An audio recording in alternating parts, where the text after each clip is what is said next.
የተከበራችሁ አድማጮቻችን አሁን ደግሞ ወደ ሀገረ ኢትዮጵያ በማለፍ ከጋዜጠኛ ትግስቱ በቀለ ጋር እንወያያለን።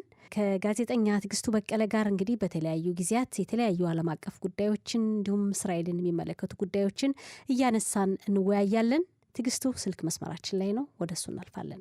ጤና ይስጥልን ጋዜጠኛ ትግስቱ በቀለ፣ እንደምን አለ?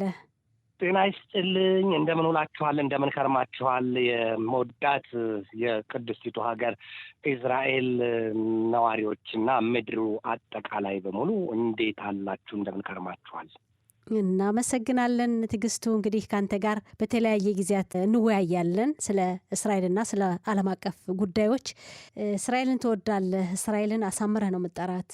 እንደው እስኪ ለማስታወስ ያክል ወደ ዋናው ርዕሰ ጉዳያችን ከመግባታችን በፊት እስራኤል አሁን ያለችበት ጦርነት እንደጀመረ ወደዚህ መጥተህ በተለይ በደቡብ እስራኤል አካባቢ የሽብር ጥቃቱ በደረሰባቸው ቦታዎች ተገንተህ ጦርነቱን ዘግበሃል። ያው በዛ ጊዜ ያየኸውን የታዘብኸውን ዘግበሃልና እንደው ለማስታወስ ያክል እስኪ አሁን ላይ ሆነ ስታስበው እንዴት ነው? እንዴት ታስታውሰዋለህ? ትዝታው እንዴት ነው? በህይወቴ የጦርነት ዘገባዎችን ሰርቻለሁ። ነገር ግን ያ ጊዜ በፍጹም በህይወት ዘመኔ እያለሁ ወይም በነፍስ እና በስጋ እያለሁ ላፍታም የሚዘነጋ አይደለም።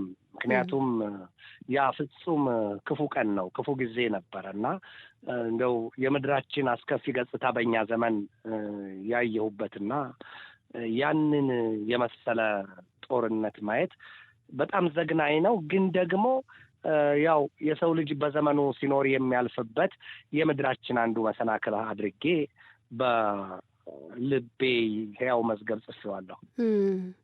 ትግስቱ፣ ዛሬ እንግዲህ በአሜሪካና በኢራን መካከል ስለሚካሄደው ውይይት በተመለከተ ነው ካንተ ጋር የምንወያየው። እንደሚታወቀው የኢራንን የኒውክሌር ግንባታ ጉዳይ በውይይት ፈታለሁ ብላ አሜሪካ ከኢራን ጋር ውይይት ጀምረው ነበር። ነገር ግን ኢራን አሜሪካ ያቀረበችውን ሀሳብ እንደማትቀበል የኢራኑ መሪ አስታውቀዋል። እንዴት ነው ይሄ ነገር? ወደ የት እያመራ ነው? እውን የኢራን የኒውክሌር ግንባታ ጉዳይ እንደታሰበው በዲፕሎማሲያዊ መንገድ ይፈታ ይሆን? አዎ፣ አካሄዱን አይተህ ስንቁን ቀማው ይላሉ ኢትዮጵያውያን አበው ሲተርቱና መጀመሪያውኑ የማይመስል ልብ ያቆስል ነው። አሜሪካን ወደኋላ መለስ ብለን ስናይ እኒሁ የዛሬው ፕሬዚደንቷ ዶናልድ ትራምፕ በቀደመው 4 ዓመት ዘመን የስልጣን ጊዜያቸው ከኢራን ጋር የተታከሉት ቂም እንደዚህ የሚፈታ አይደለም። ያ ቂም አልተፈታም። ኢራን ያን ቂም ቋጥራለች። አሁን ቢያስታርቁ እንኳን በእስራኤልና በኢራን መካከል ቢያደራድሩ እንኳን እሳቸው ናቸው ሲባል ያንን መጀመሪያ የገባሁበትን ተረት ያስታውሳል። የማይመስል ልብ ያቆስል። በመጀመሪያው የስልጣን ዘመናቸው በ4 ዓመቱ በ2020 ዘመን በእሳቸው ልዩ ትዕዛዝ ኢራን የቁድስ ጦር ኃይሏ ዋና አዛዥ ወይም ደግሞ የአብዮታዊ ዘብ ኃይሏ ዋና አዛዥ ሌተናንት ጀነራል ቃሲም ሱሌይማኒ እና ሌሎች ከፍተኛ 7 የጦር አዛዦች በኢራቅ ባግዳድ አውሮፕላን ማረፊያ ተገድለውብኛል ስትል ያው ይታወሳል። በኢራቅ በሰፈረው የአሜሪካ ጦር ኃይል ሁሉ ጥቃት ሰንዝራለች ኢራን። ከዚያም አልፋ ኢራን በማጀቷ የሰፈረውን የዩክሬንን የመንገደኞች አውሮፕላን ከማጀቷ ተነስቶ ሲበር መታጥላ 264 ምናምን ሰዎች ያህል፣ አሁን ትክክለኛ ቁጥሩን ላልናገረው እችላለሁ፣ ይቅርታ ጠይቃለሁ። ግን ያ ሁሉ ጥፋት ደርሷል። ያ ቂም ይረሳታል ወይ ኢራን ተብሎ ዛሬ ትራምፕ እንደማይሸመግሉ ታውቃለች። ኢራንና አሜሪካን ኢራን አሜሪካና እስራኤልን ኢራን የምትጠራቸው አሜሪካን ትልቁ ሰይጣን፣ እስራኤልን ደግሞ ትንሿ ሰይጣን ብላ ነው የምትጠራቸው። አሁን ሰሞኑን ምን ጊዜም መረጃው ዛሬም እያንዳንዱን ዜና አየዋለሁ። ስለዚህ ቢያሸማግሉ እንኳን ትራምፕ በኢራንና በእስራኤል መካከል ያሸማግላሉ ብላ ኢራን እንደማታምን እንደ ቀድሞ ነገር እንደማታስብም ይታወቃል። ብቻ እንዲያው እባብ ለእባብ ይተያይ ካብ ለካብን የሆነው ነገራቸው ለዓለም የመገናኛ ብዙኃን ዘገባ ፍጆታ ከመሆን ያለፈ ሌላ ነገር የለውም። ኢራን የመንፈሳዊ መሪዋ አያቶላ አሊ ሰይድ ካሚኔ ምንድን ነው ያሉት? በፍጹም አንገናኝም፣ አንነጋገርም፣ አንደራደርም። ኢራን ዩራኒየም የማብላላት ወይም ዩራኒየም የማበልጸግ ስራዋን በኒውክሌር ፕሮግራሟ የሚገድባት የለም አንቀበልም። የአሜሪካው ተደራዳሪ ስቲቭ ዊትኮፍ ደግሞ ምን ነበር ያሉት ባለፈ ሳምንት? ለአሜሪካ ቀይ መስመሯ ነው ኢራን የዩራኒየም አብላላለሁ የምትል ከሆነ ቀይ መስመሯ ነው ለአሜሪካ ብለዋል። ስለዚህ ሁለቱ እንዳልኩት እባብ ለእባብ ካብ ለካብን ነው። ዛሬ ታዲያ ምንድን ያሉት አያቶላው? እንዲያውም ለአሜሪካ የኒውክሌር ማስጠንቀቂያ ነው የሰጧት በኒውክሌር ጦር መሳሪያ።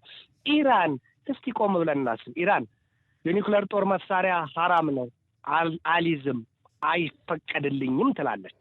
አሁን ዛሬ ደግሞ አሜሪካን በኒውክሌር ጦር መሳሪያ ዛቻ ልካላታለች። ኢዝራኤልንም በተመሳሳይ በጣም ብዙ ጊዜ ምናልባት ከ3-4 ዓመታት በፊት በሰራኋቸው ዓለም አቀፍ ትንታኔዎች ላይ ኢዝራኤልን ከምድረ ገጽ አጠፋታለሁ፣ ከዓለም ካርታ ሰርዛታለሁ ይህንን ስትል ነበር ኢራን። በዚያን ጊዜው ፕሬዚደንቱ አህመዲኔጃድ ያንን የዓለም ታሪክ የሁለቱን በተለይ የአሜሪካና የኢራንን የኢዝራኤልና የኢራንን ታሪክ አውቀዋለሁ። በተለይ ደግሞ ባለፈው የአሜሪካው ፕሬዚደንት ዶናልድ ትራምፕ በባህረ ሰላጤው ሀገራት ጉብኝት ሲያደርጉ ነበር። መካከለኛው ምስራቅ ውስጥ ሳውዲ አረቢያን፣ ኳታርና የተባበሩት አረብ ኤሚሬትን ጎብኝተው እዚያ የጦር መሳሪያ ሽያጩንና የሌሎች የንግድ ዘርፎችን ተፈራርመውና ያንን ተዋውለው ተመልሰዋል። ነገር ግን ወደ እስራኤል ጎራ ላሉ አሜሪካ ምናልባትም እንኳንስ የፖለቲከኞቹ እግር ቀርቶ አውሮፕላኖቿ መሪያቸው ወደ እስራኤል ምድር አጋድሎ ልረፍ ሳይላቸው አይቀርም የሚል ስላቅ አለ። አዎ ይሄ ጉዳይ ያው አንድ ራሱን የቻለ ርዕሰ ጉዳይ ነው። እንዳልከው ወደ እስራኤል አልመጡም። እንግዲህ አሜሪካ መጀመሪያ ፈርስት አሜሪካ አይደለም የሚሉት። አሜሪካ እንግዲህ ራሷን የሚጠቅም ካልሆነ ነገር ያው ቅድሚያ አትሰጥም። ምናልባት ይሄ ያንዳንዱ ሀገር ስራም ኃላፊነት ሊሆን ይችላል። ሰሞኑ እንደምናስታውሰው ዓለም አቀፉ የኒውክሌር ቦምብ ተቆጣጣሪ ተቋም ኢራን 60% የሚሆን ኡራኒየም እንዳብላላች እና ይሄም ወደ 9 የሚደርሱ የኒውክሌር ቦምቦችን መስራት እንደሚያስችል ተናግሮ ነበርና እንደው ኢራን አሜሪካ ያቀረበችውን ሀሳብ ያለመቀበሏ ምክንያት ምን ይሆን? ኢራን የተመካችበት ነገር ይኖር ይሆን? ግልጽ እኮ ነው። አሁን ከኢራን ባለስልጣናት አንደበት የምንሰማው ነገር ለድፍን ዓለም ሲነግሯት ኢራን 2-3 ፊት የምትተማመንበት መመኪያ እንዳላት መገመት ይቻላል። ኢራን የዩራኒየም መጠኗን ከ60% በላይ አብላልታለች። ይህንን የዩራኒየም ለኃይል አማራጭ ነው፣ ለሰላማዊ ኃይል አማራጭ ነው ይህን የምሰራው፣ ይህን አላቆምም ነው። ግን ደግሞ ከኢራን ባለስልጣናት እንዳልኩሽ ስንነሳ ሁል ጊዜ ሲዝቱና ሲያስጠነቅቁ የምሰማው አሜሪካንንም ኢዝራኤልንም እናጠፋቸዋለን፣ ለዚህ የሚያንስ ኃይል የለንም፣ አናጣም ነው የሚሉት። መቼም የባለስቲክና የክሩይዝ ሚሳይሎቿን ኢራን እንዲሁም የሰው አልባ የጦር አውሮፕላኖቿን ባለፈው ዓመት የአውሮፓውያን 2024 ሚያዝያና ጥቅምት ወር ላይ በእስራኤል ላይ መተኮሷ ይታወቃል። በዚያ ከምድረ ገጽ እስራኤልን እንደማታጠፋት ኢራንም ታውቃለች። ይሄ አንድን ሀገር አጠፋለሁ ብሎ ለመነሳት ያለ ኒውክሌር ጦር መሳሪያ በምን ይታሰባል? ይሄ አንድ ነገር ይሁን። ሌላው የአሜሪካንን ሀሳብ አልቀበልም፣ በዚህ አልገዛም፣ ዩራኒየም አበለጽጋለሁ፣ ዩራኒየም የማብላላት ስራዬን እቀጥላለሁ ስትል ኢራን ለሰላማዊ ጉዳይ ከሆነ እሰየው ብላ አሜሪካ አሁንም ልታልፍ የመለዘብ ነገር ያጠራጥራል፣ ጥርጣሬ ውስጥ ይከታል። አሜሪካ ልትታለል ትችላለች የሚሉ የፖለቲካ ትንታኔያቸውን የሚያቀርቡ አካላት አሉ። ነገር ግን ኢራን ከዚህም ታልፍና ከሩሲያና ቻይና ጋር የተዋዋለችው የወታደራዊ ውል ስምምነት የኒውክሌር ጦር መሳሪያ እንኳ ባትይዝ ከበቂ በላይ አይደለም ወይ? ይሄ ነው። ስለዚህ ኢራን 2-3 ፊት የምትመካበት ነገር አላት ብለው ድምዳሜ ላይ ይደርሳሉ። በተለይ ግን ኢራን ግድ የለም ያንን ከ60% በላይ የተብላላ ዩራኒየሟን በቅጽበት በቀናት ቢያንስም 9 ወይም 10 የአቶሚክ ቦምቦችን ለመስራት የሚያስችላት ነውና ምን ይቸግራታል? በቀናት ውስጥ የምትሰራው ከሆነ ምናልባትም ሰርታ ይዘዋለች እኮ የሚሉት በጣም ብዙዎች ናቸው። ከዚህ አንጻር ስንነሳ አሁን ላይ ከአሜሪካ ጋር እነዚህ 4 ሀገራት በከፍተኛ ደረጃ ተዋጥረዋል። ኢራንን ያው እንደምታውቂው ነው እዚሁ ላይ እያወራ ነው። በተመሳሳይ የኮሪያ ልሳነ ምድሯ ሰሜን ኮሪያ ከአሜሪካ ጋር አሁንም በከፍተኛ ደረጃ ሰጣ ገባ ውስጥ ናት። ቻይናንም ስታይ በታይዋን ጉዳይ አሁንም ከአሜሪካ ጋር የእሳት ምድጃቸው የታይዋን ደሴት ትሆናለች ተብሎ በሰፊው እየተነገረ ነው። ከሩሲያም ጋር አሁን የለዘቡ ይመስላሉ እንጂ ፑቲን ባለፈው ሳምንት ፑቲንን ትራምፕ አብሶሉትሊ ክሬዚ ነው ያሏቸው እና ከዚህ አንጻር ስንነሳ እነዚያ አራቱ ሀገራት የምስራቁ ጎራ ሀያላን ሆነዋል ወይም ደግሞ በምስራቁ ጎራ የተደለደሉ ወይም የተከፈሉ በቃ አልቋል ብለው በጥፍራቸው ተንጠራርተው የቆሙ ናቸው ይሏቸዋል። ምክንያቱም ያው እንግዲህ አሁን ኢራን ስትነካ ቻይና እና ሩሲያ በፍጹም ዝም ብለው እንደማያዩ ግልጽ የወጣ ጉዳይ ነው። ትዕግስቱ፣ ይሄ ጉዳይ እንግዲህ ዓለምን በሁለት ጎራ ሊከፍላት ይችላል። እንግዲህ ጠቅለል ብሎ ሲታይ እንዳልከው አንተ የምትመጣበት አጠቃላይ ዓለም አቀፉ ሁኔታ ስናይ እንደው ትራምፕ ግን ነገሮችን ሁሉ በሰላም ለመፍታት ሙከራ አድርገዋል፣ እያደረጉም ናቸው ማለት ይቻላል። እንግዲህ መቼም ጦርነት እስካላወጁ ድረስ እንዳነሳኸው ፕሬዚዳንት ትራምፕ በዩክሬንና በሩሲያ መካከል ለዓመታት የዘለቀውን ጦርነት በሰላም እንፈተዋለን በማለት ውይይት ጀምረው ነበር። ሰሞኑን እንደምናየው እንግዲህ በዩክሬንና በሩሲያ መካከል ነገሮች እንደገና እየተባባሱ እየተካረሩ ይታያልና ትራምፕ እንደው ችግሩን በዲፕሎማሲያዊ መንገድ በውይይት ፈተዋለሁ ያሉት መጨረሻው ምን ይሆን? ስለ ሰላም ማውራት አንድ ነገር ነው፣ ግን በሳል ፖለቲከኛ ወይም ደግሞ በፖለቲካው ዘርፍ በሳልነትን ይጠይቃል። እሳቸው እኔ በ2016 ወይም በ2020 ምርጫ አሸንፌ ቢሆን ኖሮ አሜሪካን መርጠው ቢሆን ኖሮ ሩሲያና ዩክሬን ወደ ጦርነት አይገቡም ነበር፣ ዓለም ወደዚህ አይነት ዝብርቅርቅ ነገር አትገባም ነበር የሚል ነገር ይናገራሉ። ከዚያም ያልፉና ይመጡና አሁንም ከተመረጡ በ24 ሰዓት ውስጥ የሁለቱን ሀገራት ጦርነት አቆመዋለሁ ሲሉ ነበር። ተመረጡ። ከዚያ በኋላ ስንት 24 ሰዓቶች ናቸው ያለፉት? ስንት ወራት አለፉ? ስንት ተቆጠሩ? የፖለቲካ ብስለት ወይም ፖለቲካዊ ብስለት ከምንም በላይ ይታያል። ንጽጽር ያስፈልገዋል። ፖለቲካዊ ብስለታቸው እንዴት ነው? ትራምፕ ብቻ ሳይሆኑ እንዲያው ያስተዳደራቸው ባለስልጣናት የቱ ድረስ ነው ፖለቲካዊ ብስለታቸው? ይሄንን የፎከሩለትን ወይም ቁርጥ አድርገው መግለጫ እየሰጡበት ያለውን ባለፈው እኮ 1 ሰዓት ከ30 ደቂቃ የ90 ደቂቃ የስልክ ውይይት አድርገው ከትራምፕ ጋር ወዲያውኑ ምናልባት ፑቲን እንደው ከተቀመጡበት የስልክ ወንበራቸው የተነሱ አይመስለኝም። ወዲያው ነው ትራምፕ መግለጫ የሰጡት። በቃ አልቋል፣ ጨርሼዋለሁ፣ አሁን የሰላም ድርድሩ ቶሎ ይጀመራል። ይህን መግለጫ ነው የሚሰጡት። እኔ የዚህ አይነቱ አካሄድ የፖለቲካ ብስለትን አያሳየኝም። ብዙ ጊዜ ታስታውሽ እንደሆነ ፊት በ4 ዓመት የስልጣን የቀደመው ዘመናቸው ከሰሜን ኮሪያው መሪ ኪም ጆንግ ኡን ጋር በሱላዌዚ ደሴት የ4 ሰዓታት የአስተርጓሚ ድርድር ውይይት ካደረጉ በኋላ የውይይታቸው ጭብጥ አይደለም የተነገረው። ትራምፕ ወጡና በአሜሪካ ፕሬዚደንቶች ታሪክ ማንም ያላደረገውን አድርጌዋለሁ፣ በቃ ይኸውና ሰሜን ኮሪያ ሁለተኛ ወደ ጦር መሳሪያ ሙከራ ቀርቶ መሳሪያውን አታዩም ብለው መግለጫን የሰጡት እዛው።